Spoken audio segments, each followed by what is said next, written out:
Field marshal ने भारत से जंग में जबरदस्त लीडरशिप फ्राहम की है। अब पूरी दुनिया पाकिस्तान की बात सुन रही है। लंदन में मीडिया से गुफ्तगू करते हुए मरीम नवाज का कहना था कि भारत के हमले के बाद जिस तरह पाकिस्तान ने जवाब दिया, इसका credit field marshal Asim Munir की क़यादत और पूरी मुसल्लह फ़ौज को जाता है। उन्होंने कहा है कि भारत को शिकस्त देने के बाद दुनिया पाकिस्तान को एक तब्दील रवैये के साथ देख रही है। फील्ड मार्शल आसिम मुनीर ने ज़बरदस्त लीडरशिप फ्राहम की है।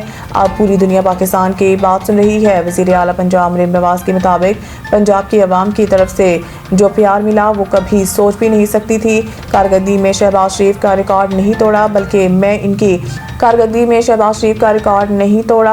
इनकी एक्सटेंशन हूँ। मरीम नवाज का कहना था कि फ़ख्र का मुकाम है कि पंजाब अब ग्लोबल सतह पर जा रहा है।